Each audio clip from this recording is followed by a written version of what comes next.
What is up, guys? Nundark here, and today I have my best pal, Kevin the girl cat with me. We'll see how long she makes it, if she cares about being a collecting investor in Pokemon. She doesn't, but I hope you guys do. Today's video is about just that, being a collecting investor in Pokemon. That's been a coin term for a long time. I didn't create it. It's what I call myself. There are competitive players in the Pokemon TCG. There are strictly collectors who just love collecting the cards for fun. And then there's strictly investors who like to flip product, keep seal product. They don't really love the cards. There's no nostalgic ties there. They don't get enjoyment in opening and collecting cards, but they do like flipping and selling and using Pokemon cards as an investment, which is very possible. I am a mixture of being a collector and being an investor. And there's a right and a wrong way to go about that. The one thing I want to really hammer home, and I'm going to say it 3 times here, is to be willing. 3 things, and this is kind of the secret. If you're going to take anything from this video, that's why I'm going to start with it. Take away 3 key phrases / tips to succeed in being a collecting investor. The first thing is be willing to wait for the long term. Be willing to wait for the long term. The second thing is do not expect the short term. So those are obviously opposites, but you have to be willing to wait for the long term. You cannot expect the short term results, and you have to strategically plan for the midterm. So what do I mean by that? So don't go into Pokemon and don't go into being a collecting investor. Again, if you're just here to invest and flip product, that's not me. That's not what I'm here to talk to you about. If you're being a collecting investor, you actually like the hobby. You like opening packs with your friends or your family or your kids. You like the cards, but you also watch the market values and you hope that someday when you want to, get rid of your collection, that it's worth something or it's worth more. If you care about both things, don't be so fixed on flipping a quick buck or trying to buy at the exact right time just to a week later make $10, make $20, or flip something real quick on the secondary market. That is going to be a recipe for stressing you out, for burning you out of the hobby. And in my little experience, but a lot of research I've done, that is not a path for exponential growth. That is a path for, like I said, burnout and quick returns, but they don't always pan out. And a lot of times you'll feel defeated because if you're going into something for a quick flip of a $10 bill, what if the market in that day or 2 or week or month that you were expecting those short-term results goes the opposite direction? And you've just gotten yourself into this quick fix that isn't sustainable. So on the contrary, be willing to sit for the long term. So this doesn't need to be 10, 20, 30 years. Obviously, if you hold on to a product in Pokemon, it's proven time and time again, 30 years from now, it's going to be worth a ton of money. But 30 years from now, that might not be how long you want to hold on to your stuff. That might not be a realistic, tangible thing. I'd say 3 to 5 years is a good middle ground where not everyone wants to hold on to a booster box. And this Chilling Rain booster box might be $3,000 in 20 years. Right now it's $180. So am I trying to flip it tomorrow for $200? No. Am I trying to hold on to it till my, unborn children are in college and this pays for their school? No. But am I trying to use this to maybe pay for a trip with my wife in 2 to 5 years and this thing's worth maybe $500? That'd be really cool. And that's my goal. So I'm planning for the middle term. Now, what goes into planning for the midterm? You have to try to lower your entry point and strategically plan around reprints, expected reprints, and the competitive part of the TCG hobby. There's a lot that goes into why a set takes off and when it takes off. So when a set is released, when a booster box is released, which is a product that comes out for all main series sets, there's a market value established. There's an MSRP that goes with that box. Typically right now it's around like $143 on TCG Player. Those boxes, you can always find on TCG Player for $143. That will always be the price on TCG Player. That is MSRP. Local card stores and big box retailers, upon the release of a set, you're going to find booster boxes for way under MSRP. Right now, you can get a Paldea Evolved box for $90 to $100. MSRP is still $143, but you can find these Scarlet and Violet boxes for much less than MSRP. Now, as the TCG Player website and Pokemon Center and all these, MSRP held price inventories go out of stock, now the secondary market starts to drive the price point, because the secondary market can't take a Paldea Evolved booster box, for example, up to $200 right now, because everyone's just going to go online and buy it from TCG Player for $143. So TCG Player, until it sells out, until it goes out of stock, drives the price, and it stays at or below MSRP. One quick update to what I just told you, because I had a weird feeling when I said it that it wasn't 100% right, and I don't want to spew false information.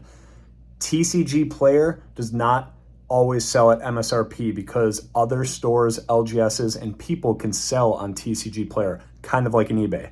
So Pokemon Center is what drives MSRP. MSRP for Sword and Shield sets for a booster box was $143. MSRP jumped in Scarlet and Violet to $161. So if you look at TCG Player, you won't always find MSRP pricing. The driving factor is when the Pokemon Center sells out. So right now, Obsidian Flames, Paldea Evolved, Temporal Forces, Paradox Rift, they're $161 on the Pokemon Center. And all the Sword and Shield sets that aren't sold out yet are $143. When those sell out, that's when the secondary market starts to really take flight. So I just wanted to quickly say that, interject here before we get back to the main video. Instantly did research after recording and want to make sure I just set the record straight. Thanks. You don't want to, right when a set comes out, go get a box for $90 and it's going to sit at $90 or $100 or even $110 for 3 years, and it's going to get reprinted, and it's going to keep ebbing and flowing at or below MSRP for years. That's not a good return on your investment. But 2 years after a set comes out, when it's still at or below MSRP, but you know that inventory is becoming scarce, and you can see that, and you can gauge that off historical data, A, or B, how things are selling on the secondary market. If right now there's 300 Paldea Evolved boxes on eBay, all going for $100, probably too soon to get that at $100.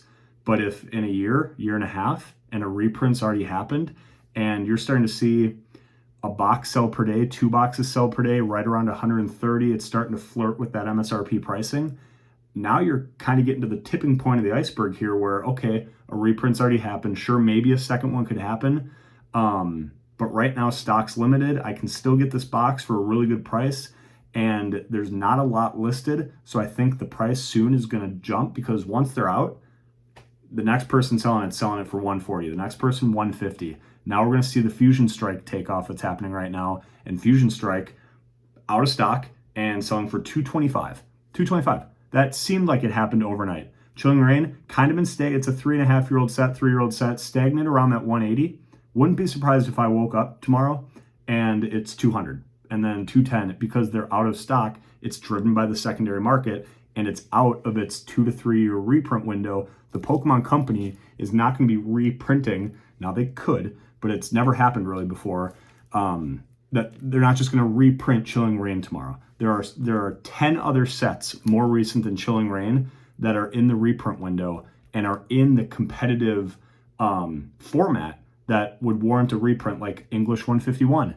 Any of the other Scarlet and Violet sets would warrant a reprint more than the 3-year-old Chilling Reign, and it's out of stock. So it's solely driven by the secondary market. That is planning for the midterm. So I bought this at a low affordable price, slightly above MSRP, forecasting the quick return, but I'm willing to sit on it for 3 to 5 years till this becomes a probably smaller version of Evolving Skies.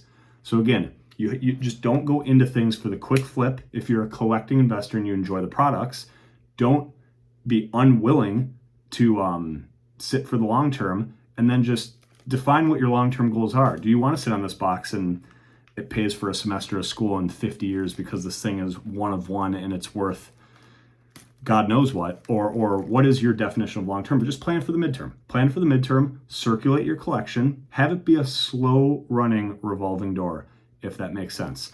So some of what I've kind of thought about when you want to be a collecting investor, a fun way to do that and build your collection, obviously sealed product is king. That's why I keep referencing this box. However, slabs are also king, and you can invest in slabs.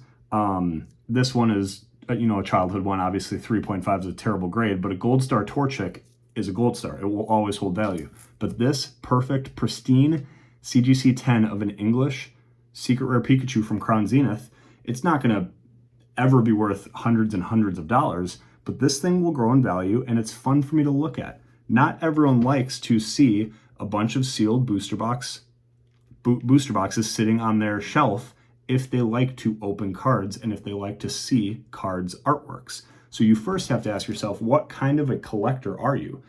Do you like building your sealed box collection and maybe sealed ETBs, Pokemon Center ETBs, build and battle display cases?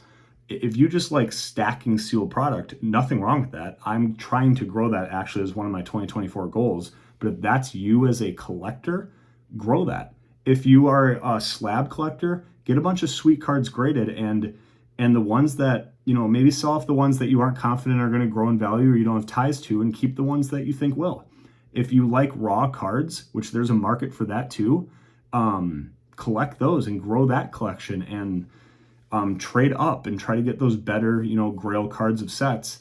And that also allows you to open product. For me, I'm addicted to opening product. I'm trying to work on doing less of that, trading more stuff in and getting sealed product, but I still love opening packs, and that's never going to change. So I want to be a collector that opens packs, keeps some of the bigger hits, gets them graded, looks for singles at the store, and starts to downsize a little bit, my collection and turn it into some sealed product. And I'm doing this very strategically, planning for the midterm. So I know I've been rambling a lot. Hopefully this was kind of a fun listen that maybe took you off into kind of your own thought bubble on what you want to do to be a collecting investor. I was, full disclosure, driving home from work, thinking about principles to achieve this for myself. And that's where I came up with that rule of 3. Do not plan to just make a buck tomorrow. Don't plan on making a buck in a week. Be able to sit for the long term. And when you define what that long term is, look at that middle term, see how you can quicken it. Nobody's denying a Paldea Evolved box is going to be worth a ton of money in 10 years. But right now might not be the time to buy it because it's going to stay cheap for a decent amount of time and it's probably going to go through a reprint. So Japanese 151 for another example. I was thinking about this on the way home. Japanese 151 went to the moon. Very popular. The Master Ball concept is popular. Boxes were going for like $220 US 2 weeks ago. Then they announced the reprint. And that reprint brings boxes right now down to like $150. And when that reprint hits stores, we're probably going to be able to get a bunch of boxes for $100, $110. That's the time.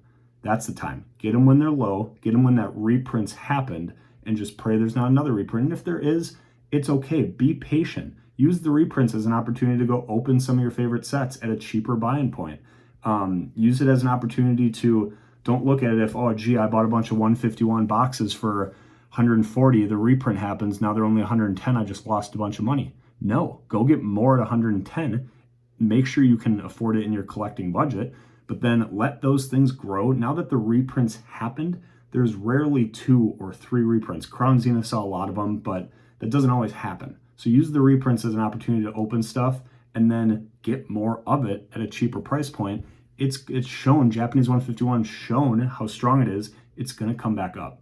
So just don't panic. Have a plan. Don't try to make a quick buck unless it's kind of your full-time gig. Just be smart about it. And most importantly, never forget, if any of you have made it here this far in the video, thank you. I love all you guys and love just talking about Pokemon and being able to do this. So thank you. But if you've made it this far in the video, don't ever forget why you're in the hobby and what brings you joy.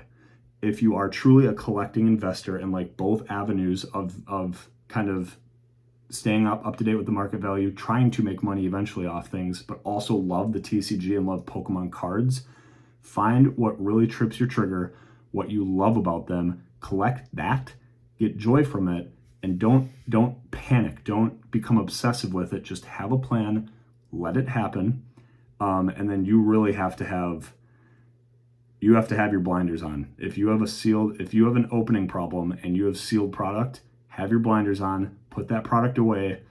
Do not open it, because that is a real quick way to lose your 3 to 5 year plan. So that's just a couple things that were on my brain, and I just really wanted to hammer home the collecting investor term and a way to make that a success, in my opinion. And name drop a couple sets that come to mind of things you can look out for, current things happening in the market. Hopefully this was fun for you guys. If you're not a subscriber, I talk about a lot of topics. I'm a huge just fan of Pokemon and love to chat about it, love to open products for you guys, show you what's out there, and just talk about things I'm thinking about and things in my collection. So if you're into that, I would love your support. And yeah, please like, subscribe, let me know what you did or didn't like about this video and what you're collecting. If you agree with me, maybe you fit into one of those categories I said to avoid. That's fine. That works for you. This is my kind of plan to become the best investing collector for me. So thanks again for tuning in. We got some fun stuff coming up here in the future. So yeah, be a good human. Most importantly, tell someone you love them. We'll catch you in the next one. Peace.